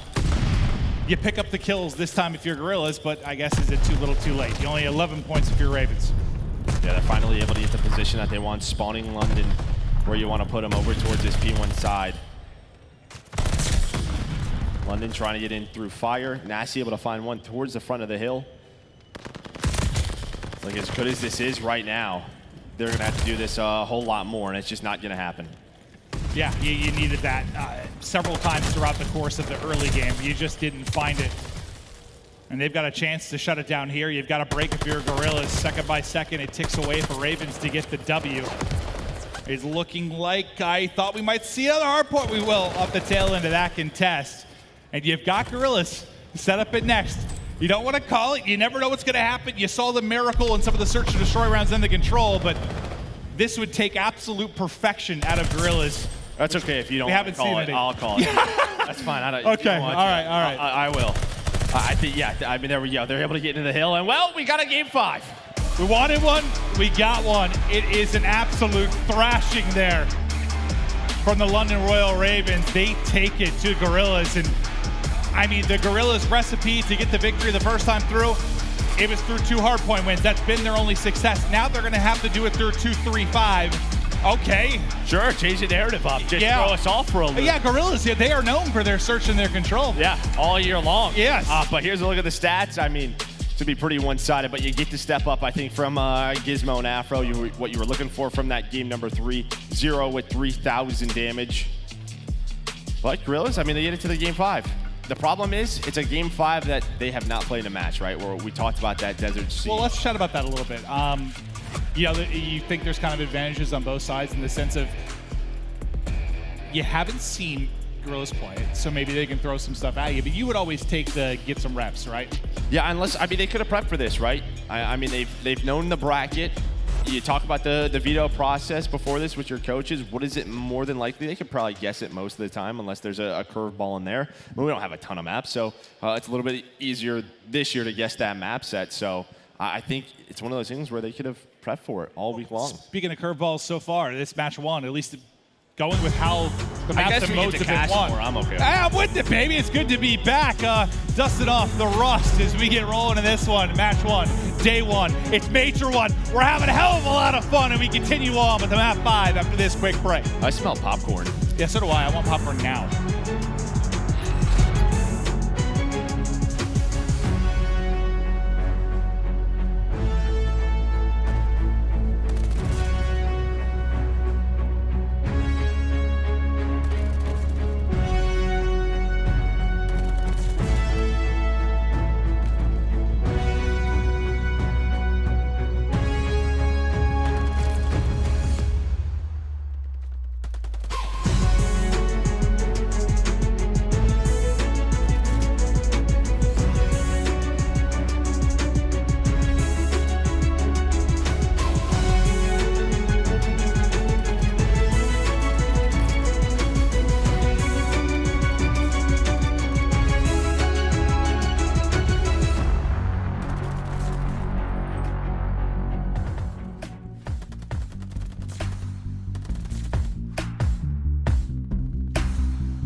The Call of Duty League is brought to you by Game Fuel. Victory in a can.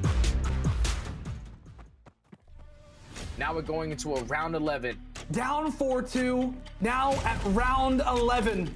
We got Seattle on the attack. Here we go. As now it'll be OpTic taking the attack. Another round 11. Coming in from Florida. Minnesota on the attack. They're leaving bomb and spawn.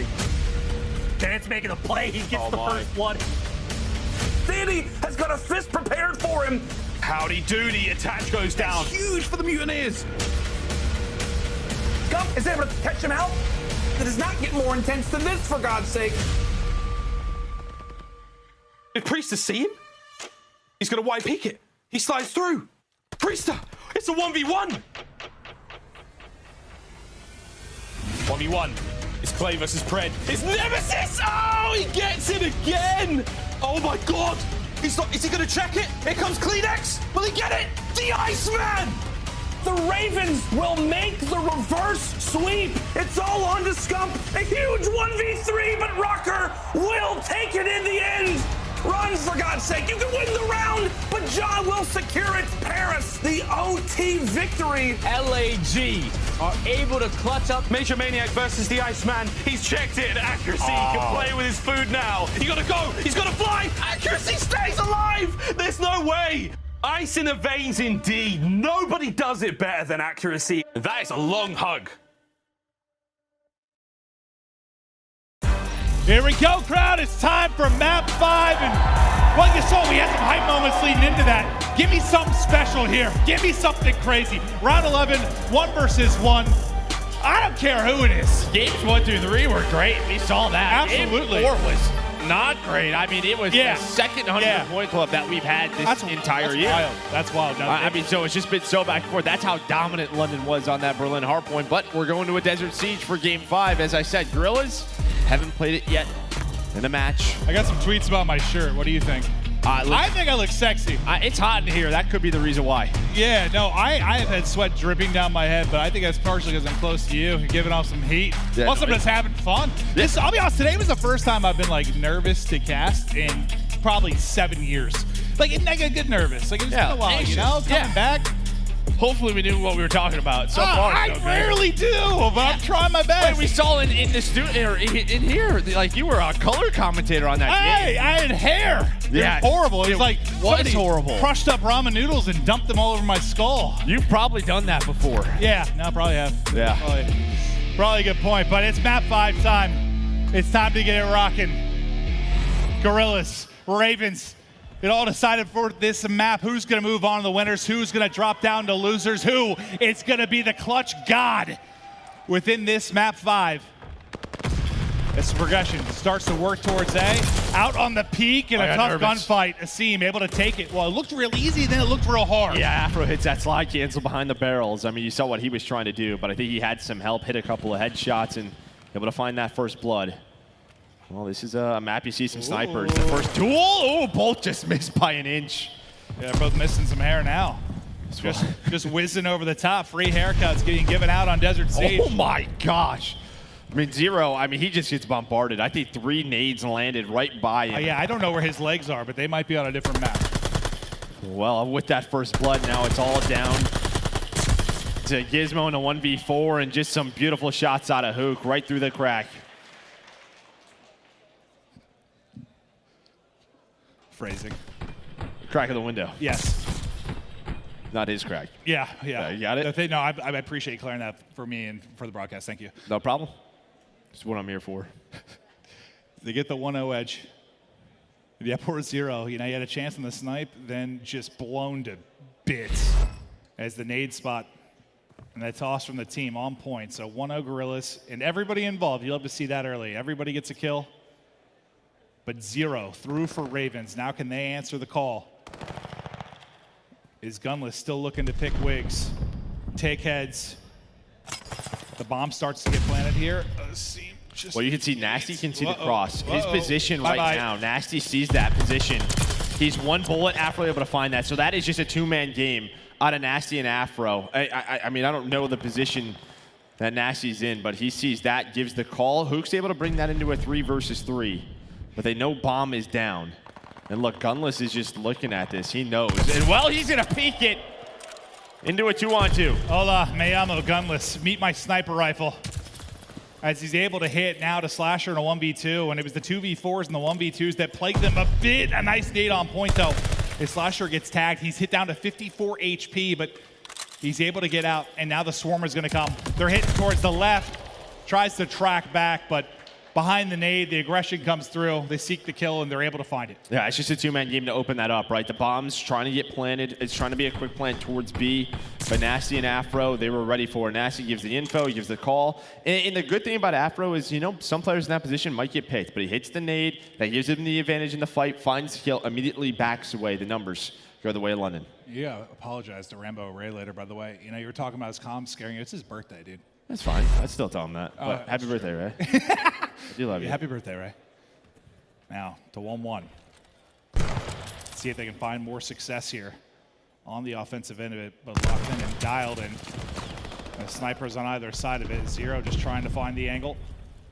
Same should be said for Gunless, but Gunless able to hit. Zero going to be taken out of it. It's a scene with the pressure, the tracking, not the easiest thing, but it's a clean 4 up, 4 down again on defense for Guerrillas. They have not lost a man. And again, it's just kind of this information game. I mean, Gunless is watching that cross. He's able to hit the shot. But basically, he's telling his team, this is a B hit. I've seen multiple now trench side. What that does, that means the bomb can be planted, but for Asim, he's going to come down that mid staircase. He's going to find that bomb planter, and well, he gets that kill, and it's perfect. Would it be weird to say that hearing you break down Call of Duty is a bit erotic for me? No, I mean, that's just, I don't know. I figured something had to be. That's why we keep gassing.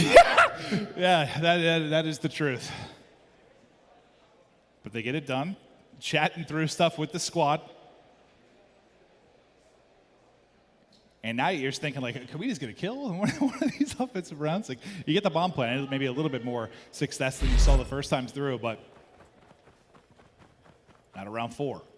Bomb in hand for Asim, and you know, last time you saw the difficulty for him towards B, they're going to work into Palace.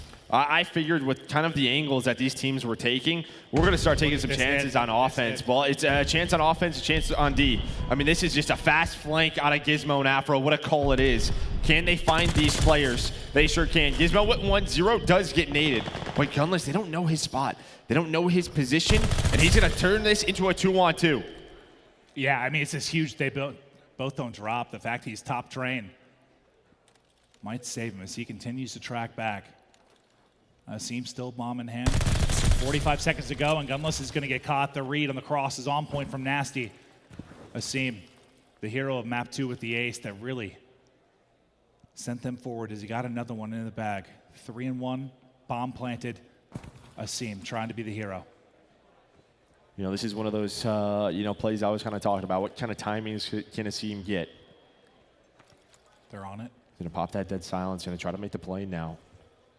Can he find? Oh, he's there. He's oh, no! Oh, he just doesn't see him. You know, with X-ray, it's a lot easier for us, but you gotta spot that.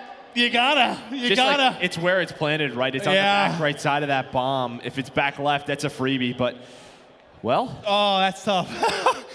I mean, I don't know if he has a chance to get out there, even if he shoots that player. There's still about 20 seconds left. Yeah. The player trenches probably gets a quick trade, but you never know. I mean, you at least like to find one.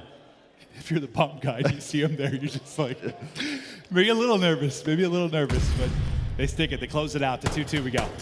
Oh, yeah, here we go. Let's get it. Let's get freaky. Let's just start hitting stuff right through everything. Well, they start hammering on through. He gets the spot in the window. Now as Afro gets the opener, what can Ravens find behind? I mean, that's what their first offensive kill of this game so far. So he'll take that first blood. And Gismo, he's struggling to get it going. What a superstar he has been, but he's 1-4 currently. Does he have a highlight plan? I mean, he gets a bit of info. Just looking for the backside of Hoop. I don't know what snap that was, but Gismo gets hit to 17. And Gunless, he's just window shopping, looking for a cross. Yeah, I mean, the nice thing for Guerrillas is they haven't gotten taken down. Now, for London, they have to work a bomb. They're able to get the A-bomb side planted. You're hoping Gunless can get a pick. I mean, he's got to try to even this out into a 3-on-3. And that's a nice job from Nastie, just saying hello, goodbye, I'm gonna just stay right here. Make sure a Ninja Defuse doesn't come in. But there's the 3-on-3 now, 25 seconds, the time against the Los Angeles Guerrillas.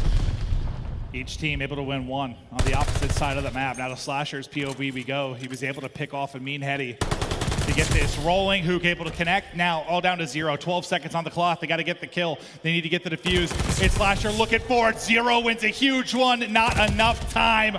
Able to clutch up with a pistol there. Hook might have got there too. I think it was very close. But if Slasher gets that kill, that's the round win. Another one where they would have had a man disadvantage. Would have had that retake. He got a little bit scary there. It's like 8 seconds, right around the 8 mark. It was close. You got it, yeah. Whew. Had some nail-biting scenarios between these two teams as they continue through the gauntlet here to start off day one. This is one of those series I feel like you come away with a win, it can kind of propel you on the rest of the weekend. Yeah, it's a ton of momentum. And see the setup here. You're not going to have that risk on defense. And look at what that did. That last round, Guerrillas have had to slow down. They're making sure there's no openings early on. Bomb's just going to be planted very quickly at B. You do not have that cross setup from Nastie and Afro. So bomb planted 40 seconds. And talk about those retake situations. Here's another one for London in that 4v4. Gismo. Another big first blood. They're just trying to isolate Hook in the back. He's able to get one. Can he finesse to get a second? Slasher's going to drop to a nade. Now so much pressure on Hook and Gunless. The snipe is able to hit. He will get dropped, though, right after. Now it's going to be on Hook. 1 versus 2. Oh, the trigger discipline there. He's just trying to push it out quickly, but it's not going to happen. It's 0 that wins it. As the time is there for the defuse. A big round for Ravens. As I thought Hook was just getting a clutch moment, man. Ooh. Yeah, would have been a big one there. I mean, obviously Asim is able to get that plant down, but he kind of knows that he's in a position where, I mean, I'm probably going to die. It's a 3 versus 4. He's hoping to play that retake situation for his team. I mean, he knows he's going to get isolated. They isolate him. Another chance for Hook, but not able to secure it. Yeah, on the minimap at first, like, it looks so good. I was just glancing, like, he's got a shot at this, but it much trickier once you get to his POV. Now 2 more rounds needed for Royal Ravens. Asim, though, give me that. A freebie to get started. And a big kill to get Gismo out of this. But how much more can he find inside a Palace, which is just, it's terrifying. I never go in here. I won't even lie to you. I just sprint until I take a gunfight usually. That probably usually doesn't it's go well. right in here. Yeah, no, I get smoked, yeah. A little shoulder peek through. Tries to help on the trade, but Hook was able to win that. So 4-on-2 advantage now for Guerrillas in a very important round. But once again, the pistol is popping for Trey 0. He's on 4 in a row as well. But I think that's a little team shot there from Slasher and Gunless that connect to get it. Now it's 0. By himself with a sniper pistol combo in hand. He's trying to play his life. I mean, he's on 4 in a row. He would love to get a glide maybe at some point. Try to find some picks these last 30 seconds. Is anyone going to hunt? It looks like Asim might on that flank. So maybe he can find this kill. And well, he goes for the peek, but he just gets team shot out of LAG as they bounce back. But that's all Asim so inside of Palace, right? I mean, they go for the timings. They hit right through the front doors, trying to catch them off guard. Gunless hits the snipe, and yeah, Asim and Hook, the duo inside, able to deal with that offensive push. Well, considering the struggles you've had for Guerrillas in search, have you seen some things you've liked, maybe some changes from them? Like, well, I think the big thing in map 2 was clutches, right? This is a little different, right? We talk about just sort of map adjustments, but it's going to have to come down to maybe winning one of these offensive rounds. What offense they go, and air is just bullets everywhere as the chaos continues around mid-map. But you go 1 for 1, and yeah, kind of the 2 heavy hitters early on. And Asim and Gismo, they're taken out of it quickly. You can't really prepare for that. Like, maybe you could have someone looking out. Door, window, door! But I mean, yeah, what if someone's peeking up top, and well, who's going to get taken down? So now things are going to slow down here. Slasher and Gunless going to try to work. Right where Gunless was, that's where 0 is, and I'll see you later. Off the map. Now 1 more round needed for Ravens, but they get to their spots. They take the fights. The snipe connects, and even though you've had some moments you want back desperately in this series, you still control your own destiny within this map 5. Yeah, they'd love to just be done with this, right? Go back and realize the mistakes that they kind of made, maybe get some scrims in, but really just watching that VOD and saying, what the heck were we doing in some of these rounds? But first, just get the W, then work on improving and maybe making a run this weekend. You need 3 in a row from Guerrillas, or one big effort here on offense to close out this series. And Ravens do it. There's a first blood. Afro, again, a wizard inside a palace. The snipe is there as well as Zero is lighting it up. A 4v2 to close it out, to brush off the frustrations and to move on in the winner's bracket here at Major 1. The Seam, I thought maybe found an opening, but that is not going to be the case. It's Nastie that'll lock him down, and now gunless, last alive. A hope, a prayer, a 1 versus 4.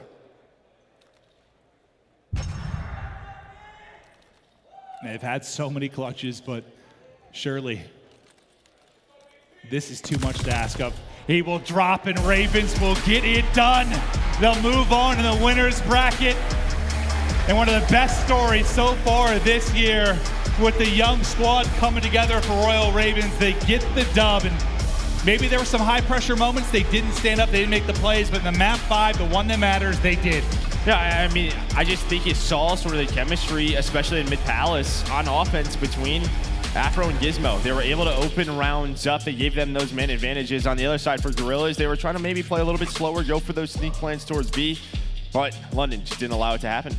It's just a weird one when you think about it on paper, like with the hard points both going to Ravens, a chance to maybe win it through controls and search if you're Guerrillas. But I'll tell you what, man, I am just so happy. As much as I love seeing new players come in, it's great to see Nastie, Gismo, Afro, like names like that. I'm just so happy to see Zero back on the main stage, man. It brings me literal joy. No, yeah, 100%. And you know, I think he's happy he's got these guys around him. But for LAG, listen, this is the big thing for them starting in that winner's round 1, right? You have that second life now. I think they played pretty darn well. A lot of people obviously were picking London with the year that they had. Yeah, I guess it's like, you can't always rely on the clutches. Like, there were a lot of them that got them here. You know, you think about the round 4 of the control, or I don't know, what, 3 or 4 rounds in the search. Yeah, that game too. I mean, yeah, it's hard to like rely on that, but I guess when you have players like this, maybe you're just going to be the ones that step up in the clutch spots and give yourself a chance. But I think it's hard to rely on, but I think we see at times maybe some limitations to the map pool here for LAG, right? That's why they haven't played this map. It's been one of their vetoes. But the key is really London winning both of those hard points, where talked about them being just such a strong hardpoint team in LAG all year long. They had the chance, the opportunity, you know, to win this series, but it doesn't happen.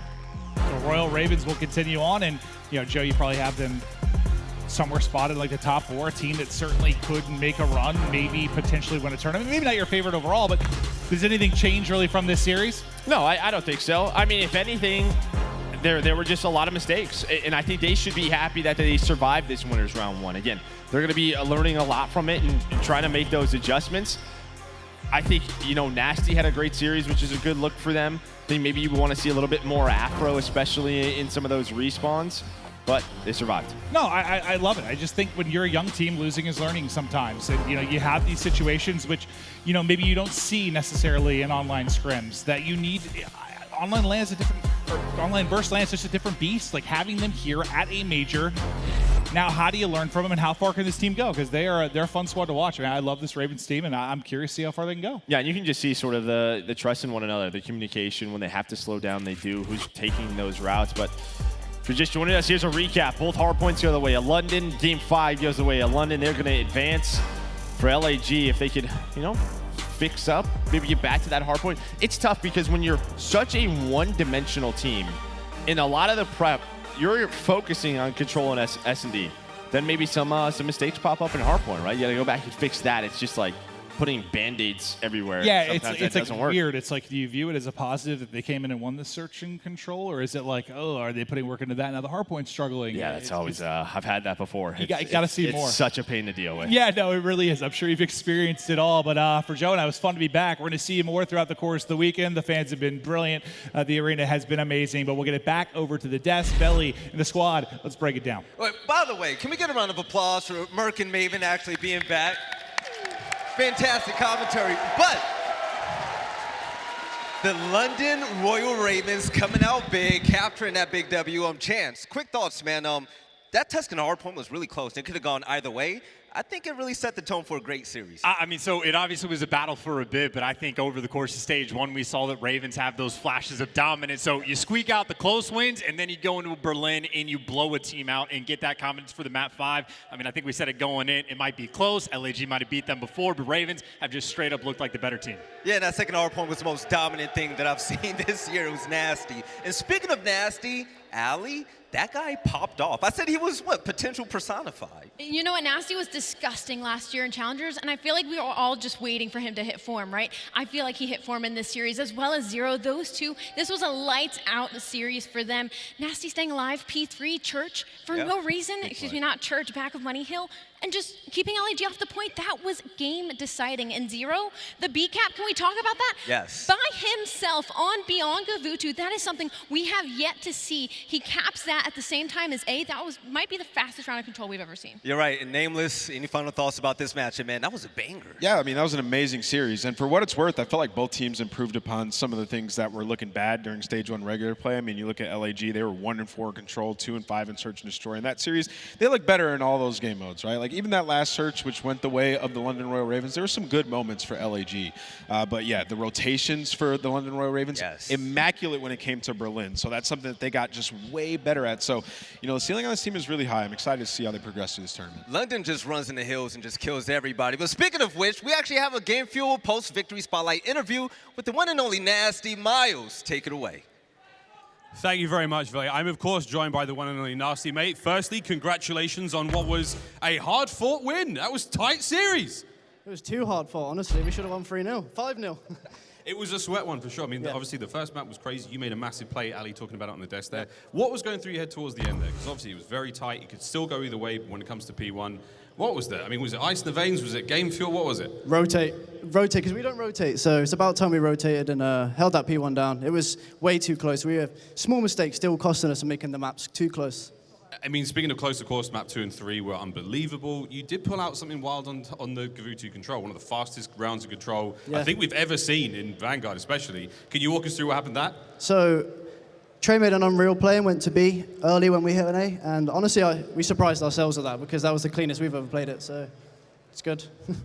It was a real close one, mate. Indeed, every single map was very exciting except for the Berlin. Hardpoint's looking fine. Mostly, I mean, is there anything you're thinking about going forward? Obviously, you've set yourselves up going into the tournament now quite comfortably. Are you looking forward to the next matchup, or are you a little worried in any way? Not worried. We just need to clean up our S&D. We get kills and then we don't do anything with it. So if we work on that, I think we'll be really well. Love it. Anything to say to the haters and the fans out there? Because this arena was loving that last series. I appreciate all of you cheering for us. And shout out the UK fans. Best in the world. Thank you very much, mate. Congrats again. Give you one of those. That was our Game Fuel victory spotlight.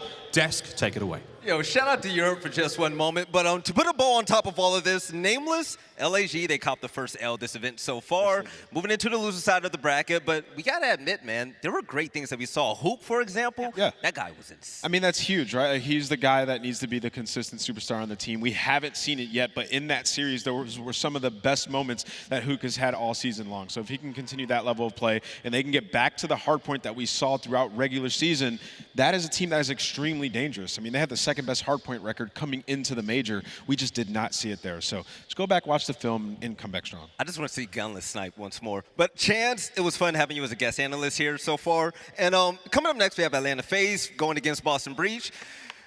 Do you think this is going to be a close game at all?